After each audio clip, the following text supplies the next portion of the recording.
दोस्तों, स्वागत है आपका हमारे चैनल आर.के. वर्मा में गंगाराम पटेल और बुलाखीराम की नई रहस्यमय और मजेदार कहानी।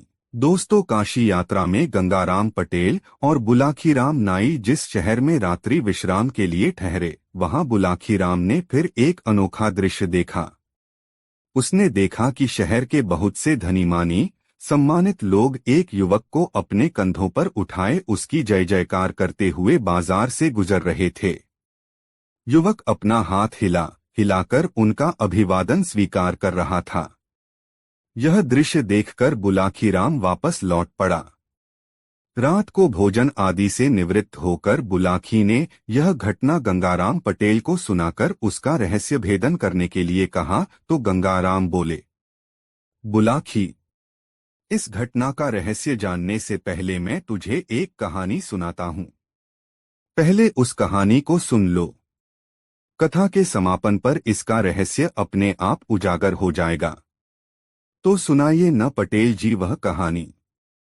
मैं तो बहुत बेताबी से उस कहानी को सुनने के लिए उत्सुक हो रहा हूँ, बुलाखीराम ने कहा। बुलाखी, अब से कुछ वर्ष पूर्व इस नगर में एक गरीब आदमी रहता था। उसका नाम था जीवाराम। जीवाराम दिन रात हाड़तोड़ मेहनत करता था, फिर भी उसे और उसके परिवार को बड़ी मुश्किल से ही भोजन मिल पाता था। जीवाराम की पत्नी का नाम था गुलकदी। वह अपने नाम के ही अनुकूल बहुत मृदु स्वभाव की थी। दूसरे लोगों के घरों में चौका बर्तन का काम करके वह अपने पति की मदद में लगी रहती थी। उन दोनों के एक बेटा भी था, जिसका नाम दयाराम था, लेकिन लोग उसे तीसमार खां कहकर संबोधित करते थे। दयाराम भी अपने इस नाम को सुनकर खुश होता था। अब तीसमार खां उसका नाम कैसे पड़ा, यह भी सुनो। एक बार उसने झाड़ू से चौके में बैठी 30 मक्खियां एक ही झपट्टे में मार डाली थीं, बस तभी से उसका नाम पड़ गया तीसमार खां। यह परिवार जैसे तैसे करके अपना गुजारा चला ही रहा था कि एक दिन तकदीर की मार इस परिवार पर टूट पड़ी। नगर के उस क्षेत्र में हैजे की बीमारी फूट पड़ी, जिसमें जीवाराम की मृत्यु हो गई। दयाराम उर्फ तीसमार खां की उम्र उस समय 10 वर्ष की थी। पति की मृत्यु के बाद कुछ दिन तक तो गुलकंदी अपने पति द्वारा जोड़ी हुई थोड़ी सी संचित पूंजी से अपने परिवार का भरण पोषण करती रही, लेकिन जब सारी पूंजी समाप्त हो गई तो वह भी अपने पति की तरह मेहनत मजदूरी करके अपने परिवार का पेट पालने लगी। धीरे धीरे उसके पति को मरे हुए 10 साल का समय व्यतीत हो गया। तीसमार खां 20 साल का एक गबरू युवक बन गया। उसकी माता ने एक दिन उसे समझाया, बेटा दयाराम, अब तू 20 वर्ष का हो चुका है। अब तक मैं जैसे तैसे करके तेरा और अपना पेट भरती रही, किंतु अब मेरे हाथ पैर जवाब देने लगे हैं। अब तुझे चाहिए कि कहीं नौकरी या मेहनत मजदूरी का काम पकड़ ले और परिवार को चलाने में मेरी मदद कर। दयाराम उर्फ तीसमार खां ने मां के सामने तो अपनी सहमति व्यक्त कर दी, किंतु उसने न तो कोई नौकरी तलाश की और न किसी मेहनत मजदूरी पर गया। जाता भी तो कैसे? दरअसल वह एक आलसी और कामचोर व्यक्ति बन गया था। वह नौकरी करना ही नहीं चाहता था, क्योंकि मां की कमाई से उसके खाने पीने का प्रबंध हो ही जाता था। लेकिन कुछ समय बाद उसकी मां ने जब उसे ज्यादा प्रताड़ित किया तो वह कोई नौकरी ढूंढने के लिए तैयार हो गया। एक दिन वह राजदरबार में पहुंच गया। वहां उसने हाथ जोड़कर राजा से विनती की, अन्नदाता, मैं आपके राज्य का एक बेरोजगार युवक हूँ। मैं आपसे यह विनती करने के लिए आया हूँ कि आप मुझे कोई नौकरी दे दीजिए। कोई और दिन होता तो राजा उसे दुत्कार देता। ऐसे न जाने कितने बेरोजगार नौजवान रोज ही उसके दरबार में नौकरी पाने की फरियाद करने के लिए आते थे, लेकिन आज के दिन राजा विशेष रूप से प्रसन्न था। उसकी रानी ने उसे बताया था कि शीघ्र ही उसकी कोख से उसकी संतान जन्म लेने वाली है, इसलिए उसने बड़े विनोद भरे भाव में कहा, दे देंगे भई, तुम्हें नौकरी भी दे देंगे, पर पहले अपना नाम तो बताओ। यह भी बताओ कि तुम्हारे अंदर विशेषता क्या है। अन्नदाता तीसमार खां ने कहा, लोग मुझे तीसमार खां के नाम से पुकारते हैं। अब मेरा यह नाम कितना सार्थक है, यह तो वक्त आने पर ही पता चलेगा, पर मैं आपको यह विश्वास दिलाता हूँ कि जब भी आप मुझे कोई असंभव काम सौंपेंगे, मैं दिलोजान से उसे पूरा करने की कोशिश करूंगा। ठीक है, राजा बोला, आज से हमने तुम्हें राजकीय सेवा के लिए नियुक्त किया। तुम्हारा वेतन होगा 100 रुपये प्रतिदिन। किसी दिन वक्त आने पर हम तुम्हारे कौशल का इम्तिहान लेंगे। इस तरह तीसमार खां राजकीय सेवा में नियुक्त हो गया। बढ़िया वेतन और कामधंधा कुछ नहीं। तीसमार खां के तो पौ 12 हो गए। कुछ ही दिनों में उसने अपना पुराना कच्चा मकान तुड़वाकर रहने के लिए शानदार हवेली बनवा ली। उसकी मां ने भी अब दूसरों के यहाँ काम पर जाना छोड़ दिया और संभ्रांत गृहिणियों की तरह अपने घर में रहने लगी। लेकिन तीसमार खां की उन्नति से अनेक राजदरबारी उससे ईर्ष्या करने लगे। वे सोचने लगे कि कब मौका मिले और कब तीसमार खां को नीचा दिखाएं। संयोगवश शीघ्र ही एक मौका उनके हाथ लग भी गया। राज्य के एक हिस्से में कई दिनों से कुछ डाकू सक्रिय हो गए थे। उन्होंने लूटपाट आरंभ कर दी थी। राजा के सिपाही उन्हें पकड़ने में नाकामयाब हो रहे थे। डाकुओं का हौसला इतना हो गया कि ये लोग अब दिनदहाड़े डाका डालने लगे थे। राजा का प्रशासन इनके सामने असहाय होकर रह गया था। जब जनता में त्राहित्राही मचने लगी और वहां के लोग फरियादें करने राजा के पास पहुंचने लगे, तो राजा ने अपनी राजसभा बुलाई और दरबारियों से सलाह ली कि उन डाकुओं को कैसे पकड़ा जाए। इस पर गहन मंथन होने लगा। किसी ने राय व्यक्त की कि वह सारा इलाका सेना के हवाले कर दिया जाए। किसी ने कहा कि डाकू पकड़कर शासन के हवाले कर देने वालों के लिए भारी इनाम देने की घोषणा करा दी जाए। किसी ने कुछ राय दी तो किसी ने कुछ।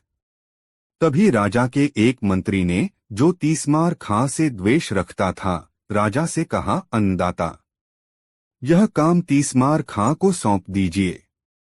उसे आपने नौकरी भी इसी शर्त पर दी थी कि वह असंभव कामों को कर दिखाएगा। बहुत समय से वह राजकोष से मुफ्त में अपना वेतन ले रहा है। अब समय आ गया है कि उसकी योग्यता की परख कर ली जाए। यह विचार राजा को पसंद आया।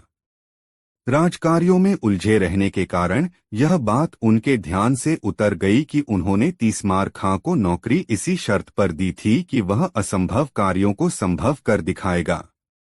आज उसके इम्तिहान का अवसर आ पहुंचा था। अतः उन्होंने तीसमार खां को दरबार में बुलाया और कहा, तीसमार खां, तुम्हें याद है कि हमने तुम्हें किस शर्त पर नौकरी दी थी? हाँ अन्नदाता, मुझे अच्छी तरह याद है, तीसमार खां ने कहा। नौकरी देते समय आपने पूछा था कि तुम में क्या विशेषता है, तो मैंने यह कहा था कि मैं किसी भी असंभव कार्य को संभव बना सकता हूँ। बस तो समझ लो कि आज तुम्हारी परीक्षा की घड़ी आ पहुंची। देश के दक्षिणी क्षेत्र में जाओ और वहां के लोगों में भय का वातावरण पैदा कर रहे डाकू दलों का सफाया कर दो। इस काम के लिए तुम जितने सैनिक चाहो तुम्हें उपलब्ध करा दिए जाएंगे। दोस्तों, वीडियो को एक लाइक जरूर करें। ठीक है अन्नदाता, मैं कल ही दक्षिण की ओर रवाना हो जाऊंगा और इस काम के लिए मुझे किसी सैनिक की आवश्यकता भी नहीं है। मैं अकेला ही इस काम को अंजाम दूंगा। राम दूरामार खां राजा के सामने यह बात कह तो आया, किंतु घर आकर यह चिन्ता में पड़ गया। तलवार की तो बात ही छोड़िए, उसने तो कभी सुई तक नहीं पकड़ी में पड़ गया। सका सामना होना था दुदांत लुटरों से। जब राजा के इतने सैनिक उन सुरते और हाँ पकड़ पाए तो वह कैसे पकड़ लेगा उन डाकुओं को? यही सब सोच सोच का उसकी हवा खराब होने लगी। सारी रात वह सो नहीं सका। बस इसी चिंता में घुलता रहा कि इस स्थिति का मुकाबला वह कैसे करे। किसे चिंता में पड़ा देखकर उसकी मां भी चिंतित हो गई। उसने अपने बेटे से उसकी चिंता का कारण पूछा तो तीसमार खां ने उसे अपनी चिंता से अवगत करा दिया। अब तो उसकी माता की चिंता भी बढ़ गई। उसने कहा, बेटे, तू यह राज्य छोड़कर किसी दूसरे राज्य में चला जा। यहाँ तो तेरे लिए दोनों तरफ मौत है। डाकुओं से भिड़ेगा तो वे तुझे जीवित नहीं छोड़ेंगे, और यदि तू नाकामयाब होकर लौटा तो राजा तुझे हुक्मदुली के जुर्म में जेल में डलवा देगा। तेरी सारी संपत्ति कुर्क करा ली जाएगी। हो सकता है ऐसी हालत में राजा मुझे भी जेल में डलवा दे। हाँ माँ, ऐसा ही करना ठीक रहेगा, भयभीत स्वर में तीसमार खां ने कहा। अब तू जल्दी से मेरे लिए थोड़ा भोजन बना दे, तब तक मैं घर में रखे धन को सहेज लेता हूँ। ऐसा कहकर तीसमार खां अपने घर में रखा धन गिनकर एक थैले में भरने लगा। उसकी माता रास्ते में भोजन के लिए उसके लिए तिल के लड्डू बनाने लगी। अचानक ही कोई काम उसे याद आ गया। आथा चाशनी बनाने का काम अधूरा छोड़कर वह उस काम को करने के लिए पड़ोस में चली गई। इसी बीच एक चूहे का पीछा करते हुए काला नाग रसोई में आ गया। उसने चूहे को पकड़ने के लिए जैसे ही उछाल मारी, वह चाशनी में गिर गया। चाशनी बहुत गर्म थी। नाग का सारा शरीर पिघलकर उस चाशनी का ही हिस्सा बन गया। कुछ देर बाद तीसमार खां की मां वहां पहुंची। उसने जल्दी जल्दी लड्डू तैयार किए और उन्हें पोटली में बांधकर रख दिया। तीसमार खां ने भी अपनी पूंजी एक थैले में भरी और कुछ धन अपनी माता के लिए छोड़कर दोनों पोटलियां लेकर घोड़े पर सवार होकर घर से बाहर निकल गया। सारा दिन वह यात्रा करता रहा। शाम हुई तो वह किसी गांव में न ठहरकर जंगल में ही एक वृक्ष के नीचे टिक गया। घोड़ा चरने के लिए छोड़ दिया और दोनों पोटलियां वृक्ष के ऊपर एक शाखा पर टांग दी। कुछ ही देर में उसे नींद ने आ दबोचा और वह गहरी नींद में जा समाया। संयोग की बात कि जिन डाकुओं की खोज के लिए तीसमार खां जा रहा था, उसके सोते ही डाकुओं का वह दल वहीं आ पहुंचा। डाकुओं ने तीसमार खां को अकेले सोता हुआ देखा तो निश्चित भाव से उसके पास आ पहुंचे। पेड़ के नीचे बैठते ही जैसे ही एक डाकू की निगाह पेड़ पर लटकी दोनों पोटलियों पर पड़ी, वह कह उठा, अरे जरा ऊपर की ओर तो देखो, वहां दो पोटलियां लटक रही हैं। जरूर यह पोटलियां इसी सोए हुए मुसाफिर की होंगी। अपना सारा माल इसने जन पोटलियों में ही भर रखा होगा। डाकुओं के सरदार ने कहा, इन्हें नीचे उतारो। डाकुओं के सरदार के आदेश पर एक डाकू तुरंत पेड़ पर चढ़ गया और दोनों पोटलियां उतार लाया। पोटलियां खोली गईं तो एक में ढेर सारा धन और दूसरी में लड्डू भरे हुए मिले। डाकू भूखे थे। लड्डू देखते ही उनके मुंह में पानी भर आया और वे लड्डुओं पर टूट पड़े। रुपए पैसों से भरी पोटली पहले से ही डाकू सरदार ने अपने कब्जे में कर ली थी। कुछ ही देर में उन सबकी हालत खराब होने लगी। तीक्ष्ण विष के प्रभाव से वे अचेत होने लगे। फिर देखते ही देखते सारे डाकुओं की मौत हो गई। भोर के समय जब तीसमार खां की नींद टूटी तो उसकी निगाह डाकुओं पर पड़ी। उसकी दोनों पोटलियां खुली हुई पड़ी थीं। पलक झपकते ही सारा मामला उसकी समझ में आ गया। मां की असावधानी से जरूर लड्डुओं में कोई विषैला तत्व गिर गया होगा, जिसे खाकर ही इन लोगों की मौत हुई है। बस फिर क्या था? उसने तलवार निकाली और उन मरे हुए डाकुओं के सिर काटने शुरू कर दिए। डाकू संख्या में 30 थे। तीसमार खां ने उन सबके सिर इकट्ठे किए और दो बड़े बड़े थैलों में भर लिए। डाकुओं के पास भी जो कुछ निकला वह उसने अपने कब्जे में कर लिया। फिर वह डाकुओं के धड़ वहीं पड़ा छोड़कर वापस अपने नगर में लौट आया। राजा के पास पहुंचकर जब उसने अपना कारनामा राजा को बताया तो राजा बेहद खुश हुआ। उसने तीसमार खां की बहुत प्रशंसा की, उसे ढेरों पुरस्कार दिए और उसकी तनख्वाह में बढ़ोतरी करके आदेश दे दिया कि तीसमार खां की जय जयकार करते हुए इसे सारे नगर में घुमाया जाए। इतनी कहानी सुनाकर गंगाराम पटेल ने बुलाकी नाई से कहा, थे बुलाकी राम, आज शाम तू जो नजारा देखकर आया था वह उसी समय का था।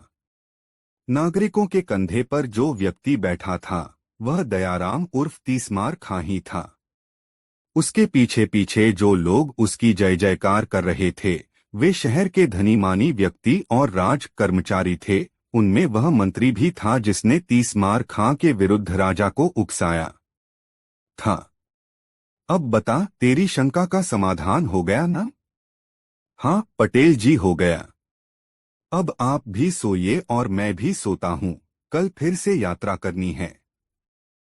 दोनों ने चादरों से मुंह ढांप लिया और सोने की तैयारियां करने लगे। दोस्तों, गंगाराम पटेल बुलाखीराम नाई की यह मजेदार कहानी आपको कैसी लगी कमेंट बॉक्स में जरूर बताएं। दोस्तों, काशी यात्रा में बुलाखीराम नाई ने एक नए नगर में जो कुछ देखा उसका विवरण इस प्रकार है। बुलाखीराम ने देखा कि एक बहुत ही दरिद्र दीनहीन व्यक्ति से, जिसके वस्त्र फटे हुए थे, दाढ़ी बढ़ी हुई थी, राजा के 4 सिपाही राजा के पास ले जाने का आग्रह कर रहे थे, किंतु वह व्यक्ति बार बार उनसे राजा के पास न ले जाने का आग्रह कर रहा था। कौन था वह दरिद्र व्यक्ति? राजा के सिपाही क्यों उसे राजा के पास ले जाना चाहते थे और वह क्यों राजा के पास नहीं जाना चाहता था? इन्हीं बातों के विषय में सोचता हुआ बुलाखीराम वापस लौट आया। रात के समय जब दोनों ने भोजन कर लिया और बुलाखी ने पटेल का बिस्तर लगाकर उसके एक किनारे हुक्का भर कर रख दिया तो पटेल ने बिस्तर पर बैठकर बुलाखी से पूछा, हाँ तो भाई बुलाखीराम, अब बताओ आज कौन सी नई बात इस शहर में देख आए? इस पर बुलाखीराम ने शाम के समय जो कुछ देखा था सब कह सुनाया। सुनकर पटेल ने कहा, भाई बुलाखीराम, यहाँ से पश्चिम की दिशा में 100 कोस की दूरी पर एक नगर है, धर्मपुर। उस नगर में राजबीर सिंह नाम का एक क्षत्रिय रहता था। उसकी पत्नी का नाम रामवती था। दोनों पति पत्नी आनंद से जीवन व्यतीत करते थे। कुछ दिन पश्चात ईश्वर की कृपा से उनके यहाँ एक पुत्र पैदा हुआ, जिसका नाम उन्होंने सुमन रखा। सुमन जैसे जैसे बड़ा हो गया, माता पिता का अत्यधिक लाड़ प्यार मिलने के कारण वह जिद्दी हो गया था। माता पिता भी क्योंकि उसकी हर जिद पूरी कर देते थे, आथ उसकी जिद करने की आदत बढ़ती ही गई। धीरे धीरे वह 20 वर्ष का नवयुवक हो गया। दैवयोग से उसी दौरान प्रकृति ने अपना प्रकोप दिखाया। एक भयंकर भूकंप उस शहर में आया जिसके कारण न सिर्फ सुमन का मकान अपितु शहर की भी अधिकांश इमारतें तबाह हो गईं।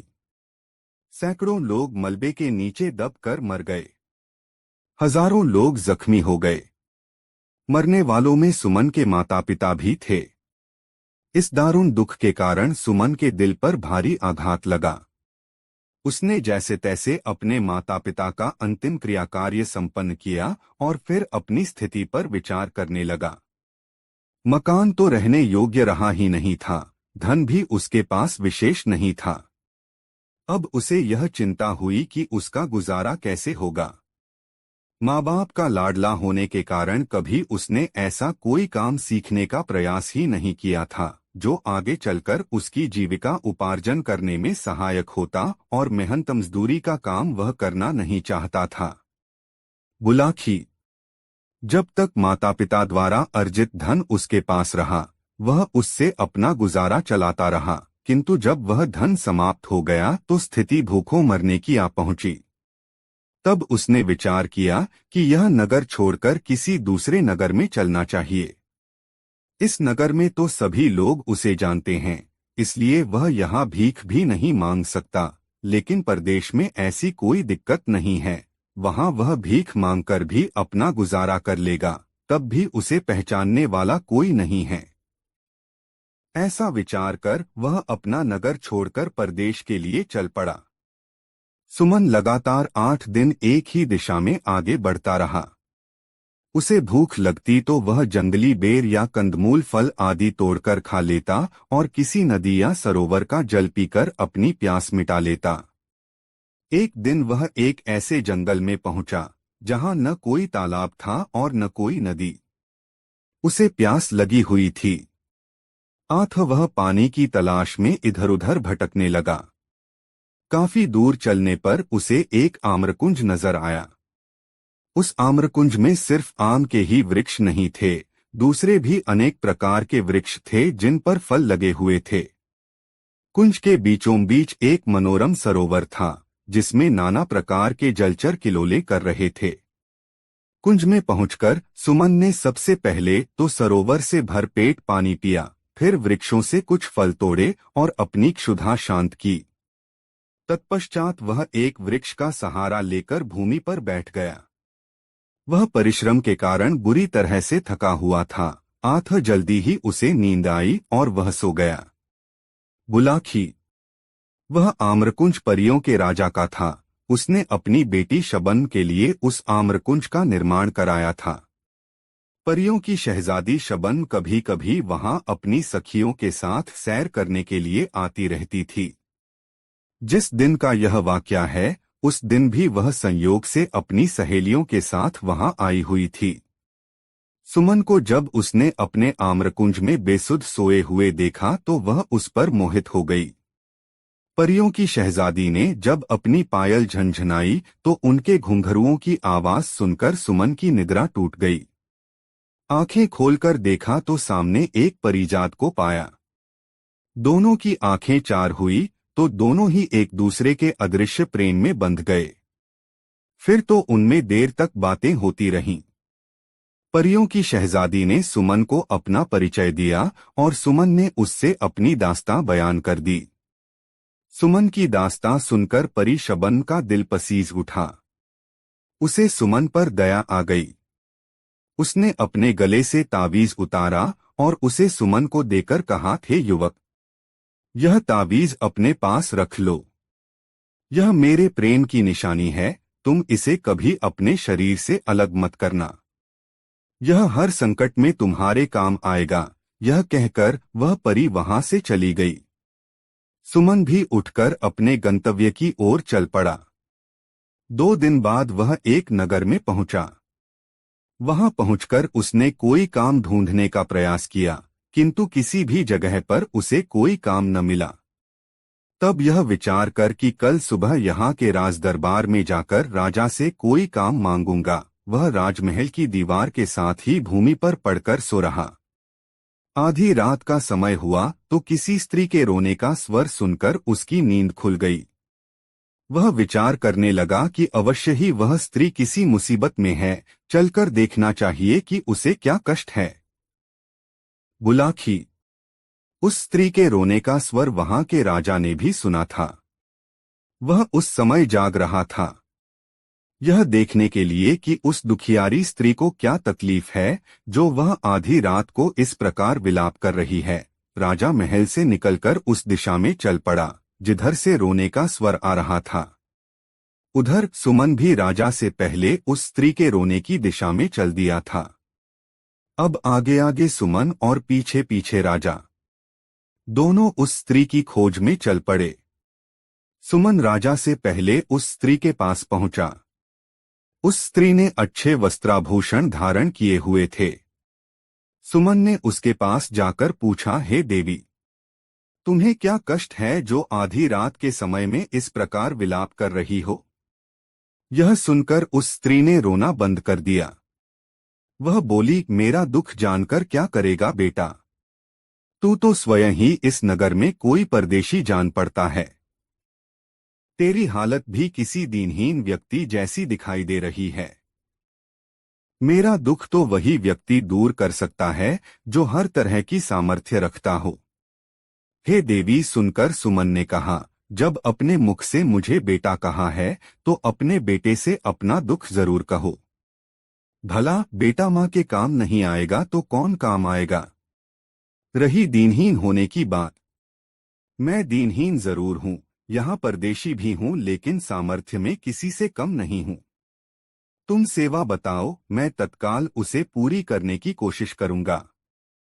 तो सुन बेटा, स्त्री बोली, मैं अपने दुख के लिए नहीं, यहाँ के राजा के दुख के लिए रो रही हूँ। मैं इस राज्य की राज्यलक्ष्मी हूँ। कल यहाँ के राजा का इंतकाल हो जाएगा, तब मुझे ऐसे प्रजापालक राजा का राजमहल त्याग कर कहीं अन्यत्र जाना पड़ेगा।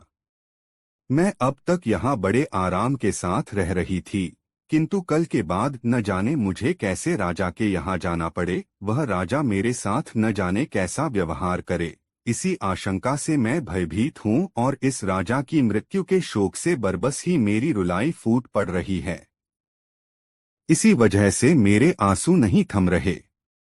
सुमन कहने लगा, हेमा, तुमने जो यह अजीब बात बताई कि कल यहाँ के राजा की मृत्यु हो जाएगी, मुझे बताओ तो कि उसकी मृत्यु कैसे होगी? राजा तो बिल्कुल भला चंगा और हर तरह से स्वस्थ है, उसे कोई रोग भी नहीं है, फिर उसकी मृत्यु का तो प्रश्न ही नहीं उठता। अरे मेरे भोले बेटे, राज्यलक्ष्मी बोली, मैंने यह कब कहा कि उसकी मृत्यु स्वाभाविक रूप में होगी? उसकी मृत्यु तो एक सिंह के द्वारा होगी।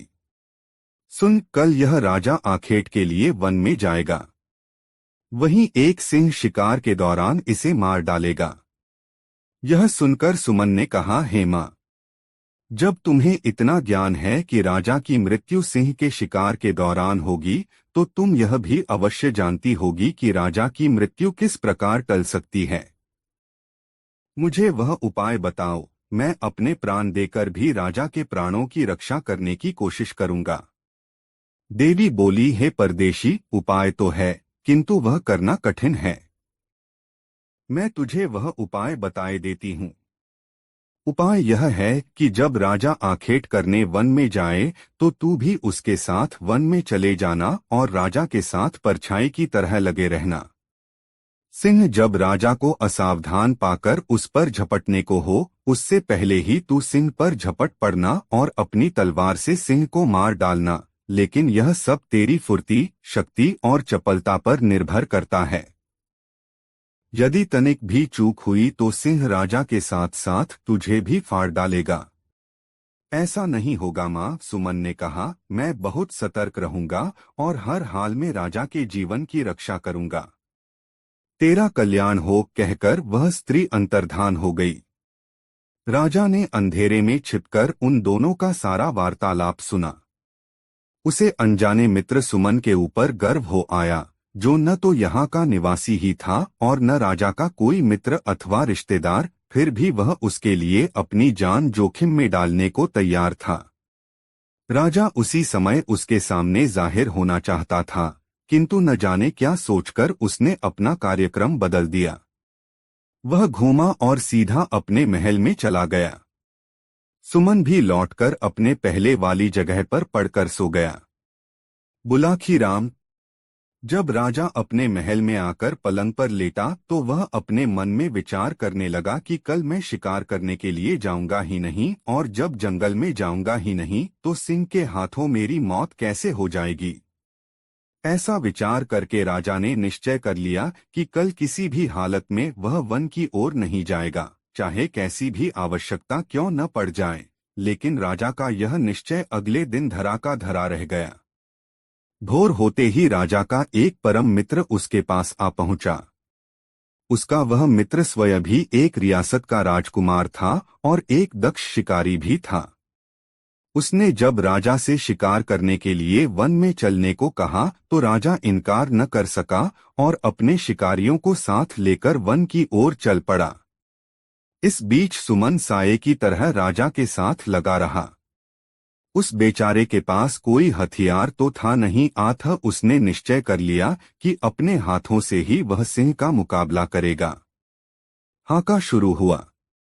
शिकारी ढोल बजा जाकर जंगली जानवरों को खदेड़कर उस दिशा में लाने लगे जिधर राजा मचान पर अपने हथियारों से लैस होकर बैठा था। थोड़ी देर में एक कद्दावर सिंह उसे नजर आया। हाका तंग हुआ तो सिंह सीधा मचान की ओर लपका। राजा ने निशाना बांधा और सिंह पर तीर छोड़ दिया, लेकिन दुर्भाग्यवश तीर सिंह की छाती में न लगकर उसकी पूंछ के समीप जा लगा। इससे सिंह उत्तेजित हो गया और उसने मचान की ओर छलांग लगा दी। इस बार राजा ने उसकी ओर अपना भाला फेंका जो सिंह की पीठ में जा धंसा। सिंह ने एक झुरझुरी सी ली, अपनी पीठ लहराई और राजा का फेंका हुआ भाला उसकी पीठ से निकलकर नीचे गिर गया। इस बीच मचान के पास खड़ा सुमन मूकदर्शक की तरह खड़ा रहा। सिंह से नंगे हाथों भिड़ने का उसका हौसला न हुआ। तभी अचानक उसे याद हो आया कि परी शबन ने उसे एक ताबीज दिया था और कहा था कि यह ताबीज हर संकट में उसकी रक्षा करेगा। सुमन ने तब उस ताबीज को आजमाने का निश्चय कर लिया। उसने गले में लटके ताबीज को रगड़ा। रगड़ते ही तुरंत एक चमत्कार हुआ। शबन वहां प्रकट हुई और एक चमत्कारी तलवार उसे सौंपकर बोली, मुकाबला करो युवक, जीत तुम्हारी होगी। यह कहकर वह तुरंत ही अंतर्धान हो गई। सब कुछ इतनी जल्दी घटा कि राजा यह जान ही न सका कि कब परी वहां प्रकट हुई और कब अंतर्धान हो गई। बहरहाल सुमन के हाथों में तो अब एक अमोघ अस्त्र आ चुका था। अगली बार जब सिंह राजा की ओर उछला तो उसने एक भी पल का समय गवाए बिना तलवार सिंह के पेट में घुसेड़ दी। सिंह मरकर भूमि पर गिर पड़ा। सिंह के मरते ही राजा का आतंकित चेहरा फिर से खिल उठा। राजा के साथ गए सभी शिकारी भी शोर मचाने लगे कि राजा ने सिंह का शिकार कर लिया है। वह राजा की जय जयकार करने लगे। सुमन ने उनके आनंद में खलल डालना मुनासिब न समझा। वह जिस प्रकार राजा के साथ आया था, राजा के लौटने से पहले ही शहर लौट गया। दूसरे दिन राजा को सुमन का ध्यान आया। उसने गंभीरता से मनन किया तो उसे मालूम हुआ कि सिंह की मृत्यु उसके भाले से नहीं, उस अनजान मददगार की तलवार से हुई थी, जो किसी देवदूत के समान अचानक ही वहां उसकी मदद के लिए पहुंच गया था। तब उसने सुमन को ढूंढकर लाने के लिए आदेश जारी कर दिए। दरअसल राजा सुमन को बुलाकर उसे सम्मानित करना चाहता था। वह चाहता था कि इस सेवा के बदले में वह उस युवक को सम्मान के साथ साथ कोई सम्मानीय पद भी अपने दरबार में दे, ताकि वह कुछ उऋण हो सके। इतनी कहानी सुनाकर पटेल जी खामोश हो गए। उन्होंने हुक्के की निगाली मुंह में लगाकर एक जोरदार कश खींचा। कुछ देर उस कश का आनंद उठाया, फिर ढेर सारा धुआं मुंह से उगलकर आगे कहा, बुलाखी, कहानी खत्म हो गई। अब पहचान की। वह युवक कौन था जिसे तू शाम को देखकर आया था? तो क्या स्वयं सुमन ही वह व्यक्ति था? बुलाखी बोला, और उसी को राजा के सिपाही अपने साथ ले चलने का आग्रह कर रहे थे, ताकि राजा उसे सम्मानित कर कोई अच्छा सा पद उसे राजदरबार में दे सके। बिल्कुल सही समझा तुमने, पटेल बोले, और चूंकि अब तुम्हारे प्रश्न का उत्तर तुम्हें मिल गया है, इसलिए अब लंबी तान कर सो रहो। मुझे भी बहुत जोरों से नींद आ रही है। तत्पश्चात दोनों सो गए। रात बीतती रही। दोस्तों, कहानी कैसी लगी कमेंट में जरूर बताएं। दोस्तों, सुबह भोर हुई तो गंगाराम पटेल और बुलाखीराम उठे, सामान समेटा और घोड़ों पर जीन कसकर अपनी यात्रा पर निकल पड़े। रास्ते में एक नगर में उन्होंने दोपहर का भोजन किया और दिन ढलते ढलते एक नए नगर में जा पहुंचे। वहां वे एक धर्मशाला में ठहर गए। नित्य की तरह बुलाखी भोजन का सामान खरीदने के लिए चला गया। वहां उसने लौटती बार जो दृश्य देखा, वह उसका रहस्य जानने को बेचैन हो उठा। भोजन आदि से निवृत्त होकर जब गंगाराम बिस्तर पर पहुंचकर हुक्का गुड़गुड़ाने लगे, तब उसने पटेल के पैर दबाते हुए उनसे कहा, पटेल जी, अब तो आप भोजनादि से निवृत्त हो चुके हैं। क्या अब मैं अपनी वह बात कहूं जो आज बाजार से लौटते समय मैंने देखी है? हाँ हाँ भाई, अवश्य कहो, पटेल विनोद भरे स्वर में बोले। तुम्हारी इस शर्त को मानकर ही तो मैं तुम्हें साथ लाया हूं। मुझे मालूम है कि मैंने तुम्हारी शंका का समाधान न किया तो सवेरा होते ही तुम मेरा साथ छोड़कर वापस लौट जाओगे। अपनी बात अवश्य कहो। पटेल जी, आज जब मैं बाजार से सामान खरीदकर वापस लौट रहा था तो मैंने एक दुकान के बाहर भीड़ जुटी हुई देखी। यह देख मैं भी यह जानने के लिए वहां ठहर गया कि देखूं माजरा क्या है, किस कारण यह भीड़ खड़ी है। मैंने देखा कि एक वैश्य की दुकान के नीचे एक 12-13 वर्षीय लड़के की लाश पड़ी हुई है। लाश के समीप ही उस लड़के के माँ बाप बैठे सिसक रहे थे। तभी एक व्यक्ति वहां पहुंचा। उसमें और वैश्य में कुछ वार्तालाप हुआ। फिर उस व्यक्ति ने लड़के के पिता से किसी बात की शपथ लेने के लिए कहा। लड़के के पिता ने जैसे ही शपथ ली कि मृत लड़का जीवित होकर खड़ा हो गया। यह देखकर मेरी हैरत का ठिकाना न रहा। मैं तत्काल वहां से चलकर आपके पास पहुंचा। बस तभी से मेरे पेट में इस बात का रहस्य जानने के लिए मरोड़े उठ रही थीं, किंतु मुझे यह भी मालूम था कि आप बिस्तर में जाने से पहले कुछ बताएंगे नहीं, इसलिए खामोश ही रहा। अब आप मुझे उस रहस्य के बारे में बतलाइए। सुनो, बुलाखीराम पटेल बोले, यहाँ से कुछ कोसों के फासले पर एक गांव है किशनपुर। उस गांव में रेवती रमन नाम का एक गरीब ब्राह्मण निवास करता था। उसकी पत्नी का नाम शीला था। नाम के अनुकूल उसकी पत्नी बहुत ही शील स्वभाव की थी। ब्राह्मण भी बहुत नेक और अच्छे आचरण वाला था। उनका एक बेटा भी था, जिसकी आयु तब 10 वर्ष की हो चुकी थी। उसका नाम था चंद्रदेव। रेवती रमन नाम का वह ब्राह्मण बहुत गरीब था। उसके पास जमीन भी ज्यादा नहीं थी। उस जमीन से जो भी अनाज पैदा होता, उसी के सहारे उनका निर्वाह होता था। अपनी आर्थिक स्थिति से तंग आकर एक दिन उसने अपनी पत्नी से कहा, सुनो शीला, यह गांव में रहकर निर्वाह करना दिन प्रतिदिन मुश्किल होता जा रहा है। मैंने निश्चय किया है कि 1-2 दिन में यह गांव छोड़कर किसी बड़े नगर को चल पड़ेंगे। बड़े शहरों में काम की कोई कमी नहीं होती। ईश्वर ने चाहा तो हम वहां किसी की नौकरी कर लेंगे और आराम से जीवन व्यतीत करेंगे। कुछ सालों बाद जब हमारे पास कुछ धन इकट्ठा हो जाएगा तो हम वापस लौट आएंगे और उस धन से कोई कारोबार कर लेंगे। इस तरह आसानी से हमारे जीवन का निर्वाह हो जाएगा। अब बताओ, तुम्हारी क्या राय है इस विषय में? मेरी राय तो वही है जो आपकी है, रेवती की पत्नी ने कहा। जैसा आपको उचित लगे आप वैसा ही कीजिए। मैं आपके साथ हूँ। इस प्रकार विचार करके रेवती अपनी पत्नी और पुत्र को साथ लेकर शहर के लिए चल पड़ा। शहर में पहुंचकर रेवती रमन ने एक वैश्य के यहाँ नौकरी कर ली। उसकी पत्नी ने भी एक महाजन के यहाँ खाना बनाने की नौकरी कर ली। इस तरह से उनका निर्वाह ठीक ढंग से होने लगा। रेवती रमन मेहनती आदमी था। 1 साल बाद उसका काम देखकर वैश्य ने उसकी तनख्वाह बढ़ा दी। इस तरह से वह अपने परिवार का भरण पोषण करने के पश्चात कुछ धन भविष्य के लिए बचाने लगा। 3 साल के बाद उन दोनों की कमाई से 5,000 रुपये इकट्ठे हो गए। तब दोनों ने अपनी अपनी नौकरी छोड़ दी और अपने गांव लौट पड़े। शाम के समय वे इसी नगर में पहुंचे। उन्होंने रात्रि विश्राम के लिए किसी उपयुक्त जगह की जानकारी चाही। सामने उसी वैश्य की दुकान थी जिसे तुम देखकर आए हो। रेवती रमन उसी के पास पहुंचा और बोला, सेठ जी, मैं यहाँ परदेशी हूँ।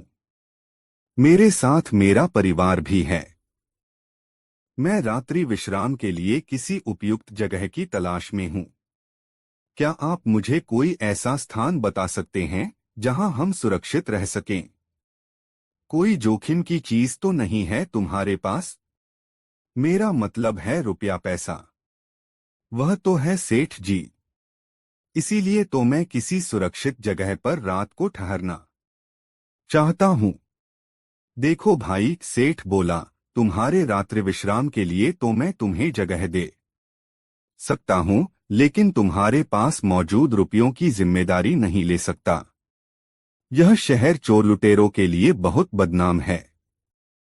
कोई चोर लुटेरा रात में आकर तुमसे तुम्हारा धन छीन ले गया तो मेरी बहुत बदनामी होगी।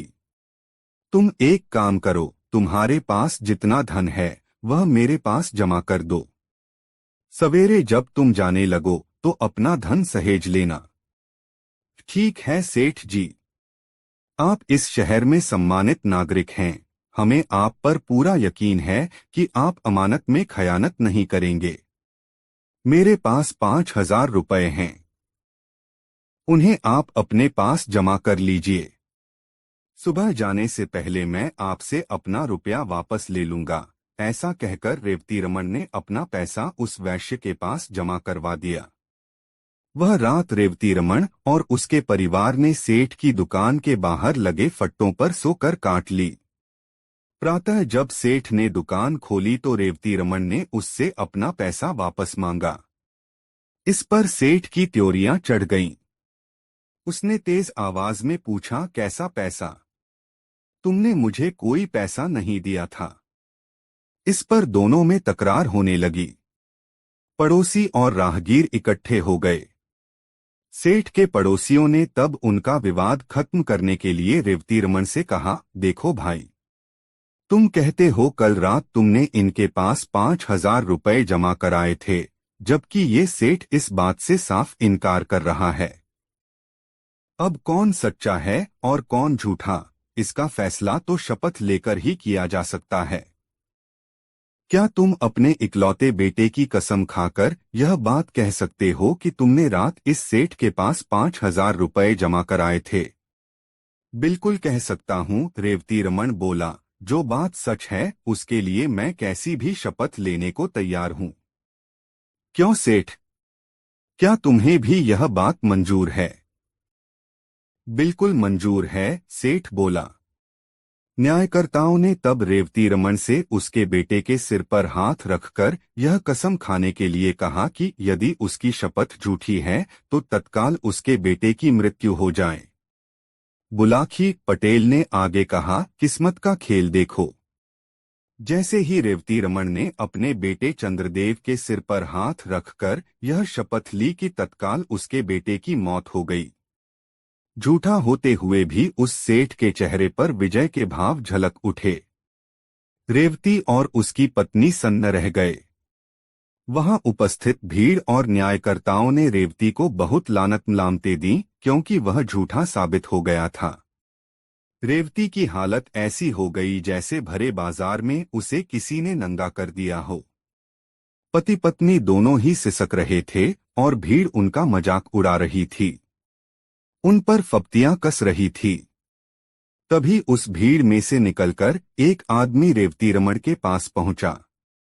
उसने उससे कहा, देखो दोस्त, असली माजरा क्या है, तुम मुझे सच्ची बात बताओ।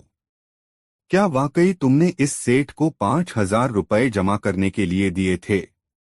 रेवती रमन बोला, यह बात मैं कई बार दोहरा चुका हूं, लेकिन किसी को यकीन ही नहीं हो रहा। उल्टा सभी लोग मुझे ही बेईमान करार दे रहे हैं। तब एक बार तुम मेरे सामने अपने लड़के की शपथ लेकर यह बात दोबारा कहो कि मेरी बात बिल्कुल सही है। मैंने सेठ के पास अपने 5,000 रुपए जमा कराए थे। यदि तुम्हारी बात सत्य निकली तो तुम्हारा मृत बेटा अभी जीवित होकर उठ खड़ा होगा। फिर उस आदमी ने सेठ से कहा, क्यों सेठ, तुम्हें मंजूर है यह बात? बिल्कुल मंजूर है। भला मुझे क्या एतराज हो सकता है, लेकिन यह आदमी झूठा है। इसका झूठ साबित भी हो चुका है। बेटे की शपथ लेने के बाद इसने झूठ बोला, इसलिए तो इसके बेटे की मौत हो गई है। बेशक बेशक, वह व्यक्ति बोला, पर अगर इस बार शपथ लेने के बाद इसका बेटा जीवित हो जाए, उस सूरत में तुम्हें इसे 5 नहीं 10,000 रुपए वापस करने होंगे। बोलो मंजूर है?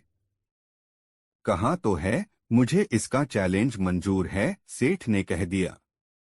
उस व्यक्ति के कहने पर रेवती रमन ने अपने मृत बेटे की शपथ लेकर अपनी बात दोहरा दी।